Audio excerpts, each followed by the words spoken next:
I'm joined by JODY MEIKLE, who I'm sure, if you're a fan of grassroots boxing or you follow small hall boxing over the last 10 years or so, you might recognise the name, you might recognise the handsome face as well.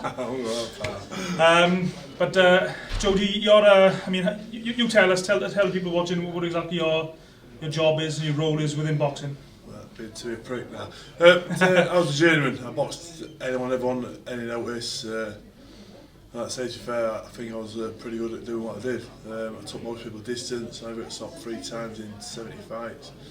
I boxed, like I say, boxed Cam Johnson, Frank Buckdoney. Look at box rate, you'll see him, it's too early to name. But I was renowned for having fun. I was just taking Mickey.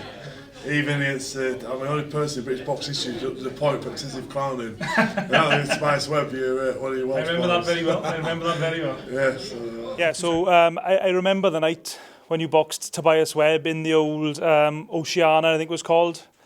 I think it's fair to say you wound the crowd up quite a lot that night. You weren't the most popular man in Swansea that night, it's fair to say. I've never been no proper fan when I box people. I've generally said to Mickey, the thing is, I want to go boxing. I'm not going to say I was this, that and the other. I want, as Daft told me. But like I say, to me, my way of winning the fight was having people walk away from smiling and laughing. I think I did pretty well at that one. So that was my win. So. And you mentioned just off camera there, you were talking to Enzo Macronelli during the fight, because of people might not know, but Tobias Webb is Enzo Macronelli's nephew, and so tell us the type of things you were saying to Enzo. I can't remember. I remember Enzo looking at me thinking, I thought he should smash me in the floor. Might have stepped the market. Well, shit happens. I remember when I boxed Cam Johnson with Naz, when Naz was managing him, and. He was at ringside, Naz was, and he was saying something about face, but he sat in the other. And he was laughing. I said, "You won't fucking laugh when Brera smashed your fucking head, was he, you little prick? You little fat twat." This I was abusing the hell out of him. I mean, he's a legend. I'm just a little scruffy kid from the council estate. I was coming out to take a piss. But yeah, it was funny. Like I said, I was only journeyman, but I got a lot of good funny stories to take away from what I took from boxing. That's been good. So you said there you had 70 fights. What was the most hostile environment you've boxed in? To be fair, I think it was when I went on a Bieber licence. I boxed in Malta, and I boxed Billy Carito, and I hit him right under the top. And he was gone. He'll probably still deny it now, but he got up at 9. Anyway, yeah, I think the ref shit himself. The crowd mental. My wife, she was expecting a baby at the time. She was shitting. I was daft on me. I won this NBC international title. Like I say, I got over Billy that. I remember going down to the changing room and went, listen, keep the belt if you want to keep it. I don't really want it anyway. And yeah, it was very hostile. It was, like I say, you could see there was a lot of naughty. Like I say, a bit of a likely lad, and there was some naughty boys in the crowd that night. We hid around the bush until the taxi picked it up, I think, that night. It was a scary one, that was. Just my own experience. I think I watched you box twice. I remember, of course, the time against Tobias. I remember watching you on another undercard somewhere. I just can't recall where it was. Justin, you? I can't remember. It might have been Justin. Yeah, I can't remember. Might have been Justin. But after the fight, obviously you go to the changing room, you get changed, and you go in. Yeah. Do any of the fans recognise you and you sort of mingling amongst them? There's this crazy guy who was in the ring 20 minutes ago. I always have a little laugh about it. Yeah, it's good. I always have a little crack at people, and like, a lot of people laugh. I mean, I remember when I boxed Mayo Shinkwin. He's the only person I've come across in boxing I've really disliked. I think his attitude was terrible, but he probably thinks my attitude was terrible, so it is what it is. But yeah, I come out to Barbie Girl, and a lot of people are howling at that. Bear in mind it was on Box Nation, so I come out to Barbie Girl. And I remember Carl Greaves at the time, he wouldn't dare walk out with me. He walked in the ring. He says, "You'll love this one, Gaff, what I come out to." He went, "What are you coming out to?" He'll be alright, you'll like it. What are you coming out to? Fucking Barbie Girl. He went, "You what?" And he waited in the ring waiting for me. But yeah, I had a good time with Cal, obviously. He was my manager, and got fond memories with Cal, yeah. So when you mentioned there you're a journeyman, obviously. When you went into a boxing ring, what was your mentality? Were you in there to try and win, or did you just go in there in advance, just trying to spoil? I mean, what was your thoughts going into a fight? Yeah, genuinely, you're not meant to win. You don't want to be winning. I remember obviously I lost a lot of fights, and I boxed a kid. down Warsaw. And they annoyed the shit out of me that night. And my mates were getting married the next day. And I thought, I'm not going to, everyone say, oh, you get on Jody, it's always lost on points, lost on points. I think I put my Facebook name at one point, Jody lost on points, Meikle.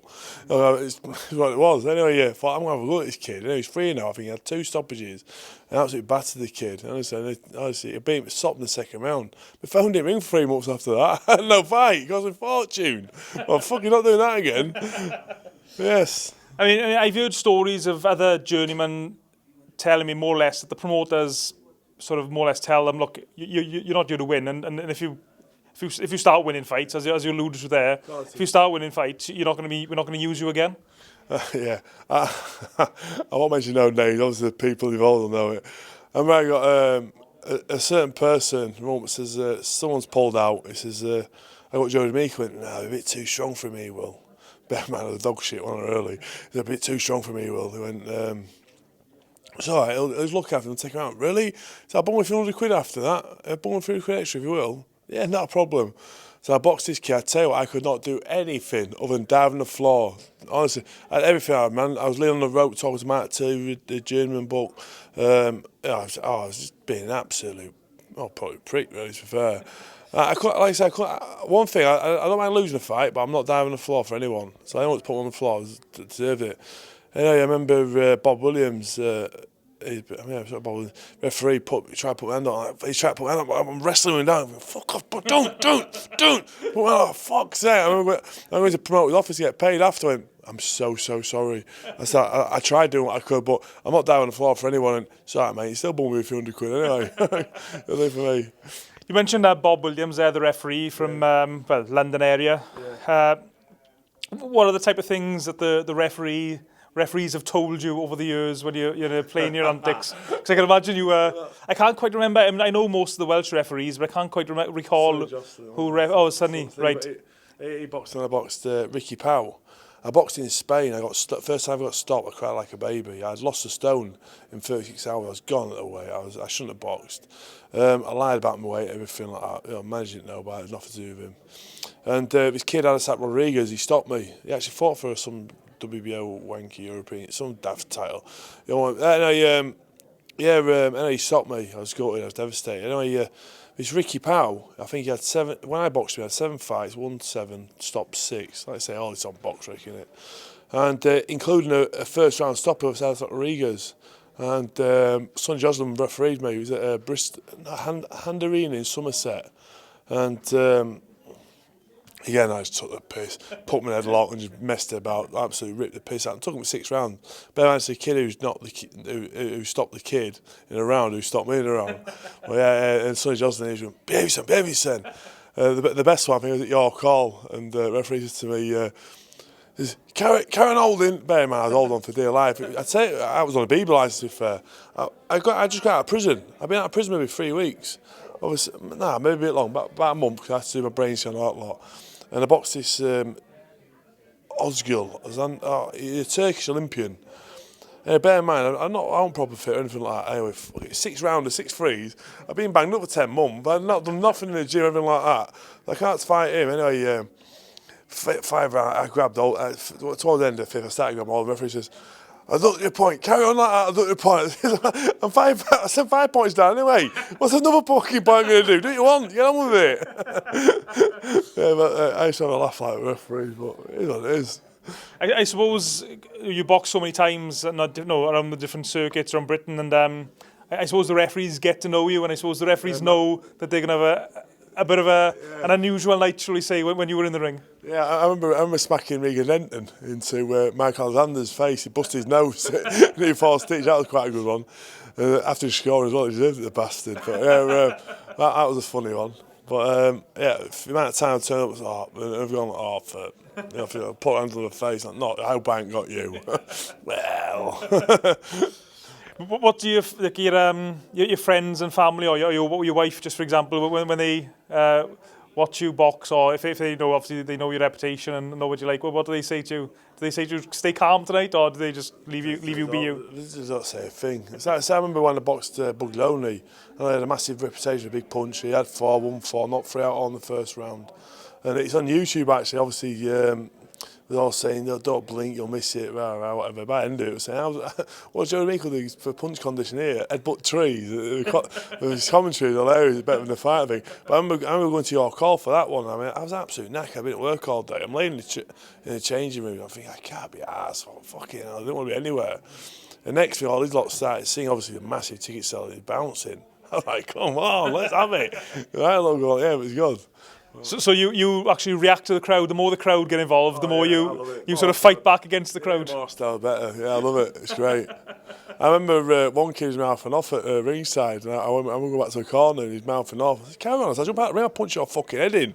He said, I said, go on, carry on. And I think he obviously thought I went wide up right, and obviously went and sat back down. I probably would have jumped out of the ring and chinned him, actually. That was a daft mentality I had at the time. But yeah, like I say, I won't bother about crowds. You know, it is what it is. What's the latest notice that you've taken a fight? Well, I took on a day on the morning of the fight. I took a couple like that. I remember in the amateur I took one about an hour and a half's notice. The best one I ever had as a pro was old Johnny Greaves. I loved it. He come down to do my corner. I know he's on the Steve Goodwin show, and he come into my corner. And Steve went, oh fuck it, some kids pull out. Johnny, what are you weighing? He went, whatever. That'll do. Fancy fighting tonight. So instead of getting like 50 quid for me doing my corner, you're not getting 1,000 quid for fighting instead. So he shot off, got on the tube, got back to his house, got his kit and come back. He literally had maybe an hour in the ring, had a fight and did my corner after. Brilliant. But I'm not like as quick as that, but he was quickest. So how did you actually get involved in boxing to start with? I mean, what amateur experience did you have? When I was 15, I had 5 fights. I got beat, I got battered. I couldn't be arsed. I thought I was a bit of a hard kid in order to box with a different game. And I went away from it, found women beer and everything like that. Obviously went to prison a few times. And got to 27 and I was getting banged up again. I thought, oh fuck, I can't do this again.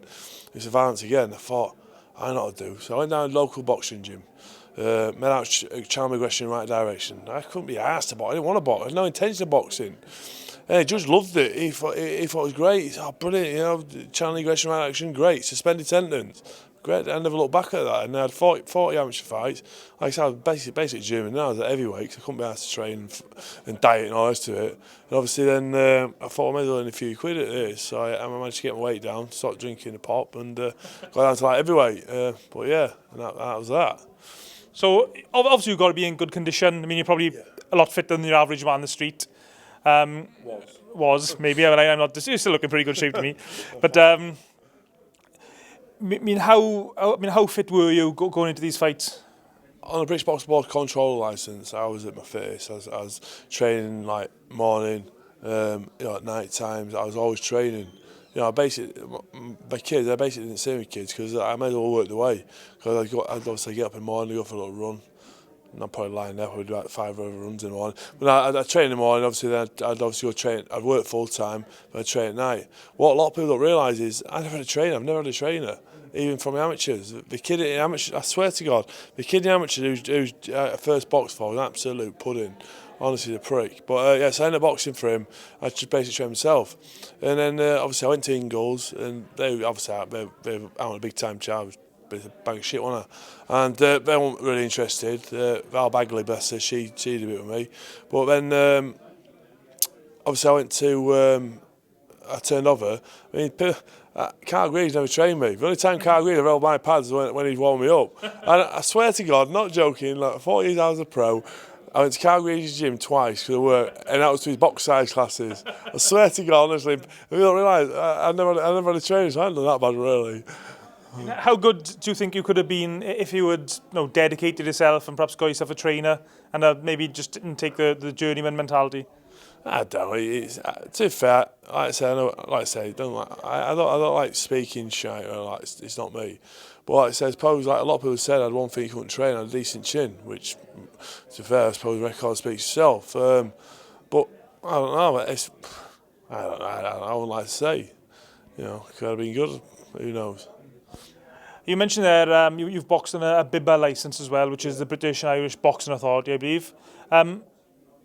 They were involved in the Nigel Benn comeback fight, which obviously didn't take place in the end. Yeah. But what's your thoughts on BIBA? I can't really say it because I'm still referee for them. But they've been good to me. They've been good to me, and they give other people opportunities to obviously box and a few quid. With all due respect, I'm probably going to get slated for this. Obviously, most people would rather be on the British Boxing World Control. Obviously, that's where the big shows are. That's obviously where the more money is, and obviously the more, well, the place to be into it. But obviously, not everyone can do that. Obviously, British Boxing World Control shitbags. But obviously, if you've got a bit of a prison record and stuff like that, a lot of your boxing, it's obviously we have to go on Bieber, so it's obviously another outlet, isn't it? So, to be fair, I was going to referee the undercard of the Ben fight, but for selfish reasons, I thought I hope Ben goes ahead with this. But obviously, the pop me is thinking I hope he pulls out of this. He shouldn't be boxing at his age, but it is what it is. Oh. Yeah, that's one thing I find a little bit surprising with the British Boxing World Control is that if people have, I'm not sure if it's still the same now, but I know it was at one point, that if you're out on licence as such, you're still not out the box, which to me, surely if you're out of jail and boxing's your job, which it is a way of earning money, then surely it's I think it needs to be looked at again. Yeah, I'd like to think, yeah, because the thing is, to be fair, it killed me out. All I wanted to be Centurion. That's all I wanted to be. I didn't care about anything else. I wanted to be Centurion. And like I say, when I got sent to prison, I should never got sent away to prison. My past basically caught up on me. I got bought by an Iraqi, so I pagged him. Listen, I couldn't, like I said earlier on, I couldn't care with black, green, blue or grey. It could be any colour in the fucking world I wanted it to be. It had nothing to do with race. He bottled me, he got chin, simple as, but obviously they threw the book at me because of my past. Unfortunately, it come back to bite me in the ass, and I shouldn't have. Obviously, they took my licence off me straight away, so as soon as I got sent away. I know it's a bit of a cliche, but do you think boxing has helped you stay out of trouble? Do you think you'd have been in more trouble if it wasn't for boxing? Yeah, hugely, massively, yeah. Yeah, 100%, without a doubt. And I went on about that. I think anyone would do that. I remember speaking to some kids, and I was on about things and all about boxing and stuff like that. You know, kids that were like sort of trying to stop fall off the rails. And I was chatting away to Patrick Lappin, he's called. He obviously does what he does, and I was on about boxing to him. I said, what amazing thing it is. You know, it's the best sport in the world in my eyes. And he definitely saved me a lot of time in prison. It didn't cure prison, but I had one little spelling while I did there. But yeah, but obviously it did. It stopped me going away. I know there's a lot of talk now as well of bringing boxing back into schools to try and give kids a little bit of discipline, especially all this. There seems a rise in knife crime. I suppose you'd support something like that. Oh, massively, yeah, of course, yeah. To be fair, I think boxing was in school years ago, wasn't it? Yeah, I'm only 40, but yeah, but yeah, like I say, I think if I had boxing when I was younger and I stuck to it, I wouldn't have gone down the path I went down, I don't think. So yeah, it'd be a good thing if you come back in school. I really think so. So just some general questions. I mean, in your 70 fights, I mean, who and any sparring you've done, who's punched you the hardest? Ciaran Johnson, twat.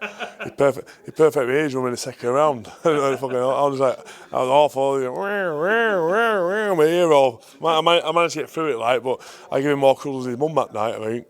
Honestly, I wrapped him up every. I should be disqualified. But yeah, I wrapped him up a bit. But yeah, he was pretty decent. I'd tell one person who was who surprisingly he didn't do what I thought he'd do. We kicked out Joe McIntyre. I remember I boxed him the first time, and I thought everything up to him was fair. I boxed him the second time, and it'd be 6-3s. And for some reason, he hadn't done enough tickets, and so I got dropped to 4-3. I'll tell you, thank fuck I got dropped to 4-3. Should have stopped me that night. He really would have done. Oh, he's improved, unreal. But yeah, I think he won the English title, but I thought he'd end up going to better things. And who would you say is the best boxer overall you've shared a ring with? Again, I'd say I'd obviously, a gay relationship with Ciaran Johnson. Obviously, Ciaran, obviously Big's now fought as well, I think. But yeah, obviously him. And you mentioned the referee in there. I mean, what's it like now having the shoes on the other foot, so to speak? Have you come across anyone like yourself? Yeah. I would. He's a little prick. If you look on Facebook, he put something. If I look on someone's face and I can't remember what it was. If you look on Facebook, there's a little fake caption was hilarious. But when you got a fight with exactly like you, yeah, he was a little prick he was. But yeah, it's funny. How would Jody, the referee, deal with Jody, the boxer? I just wait till he's in close and twist his arm or something like that and nip his arm. Yeah. There was two kids the other week. I was refereeing. It was an unlicensed show, white collar, whatever you want to call it. And they're both being a pair of pricks. I grabbed them both there by the tits like that. I twisted them like fucking baby said now, won't you? They did. Like after that, yeah. Well, that'll do. And so, what's your ambitions in boxing? I mean, are you going to just keep on the refereeing? Is that your plan, or could you imagine yourself being a trainer? Or I do a little bit of I did a little bit of coaching for a local amateur club. Obviously, I did 2 charity shows for a young boy who passed away, and it was really good to us. And obviously, like I said, I'm quite low. And like I said, I'm hoping. Like I say, we're working family at the minute. It's very hard, but I'm hoping to get back into work with them more. So I'll be good.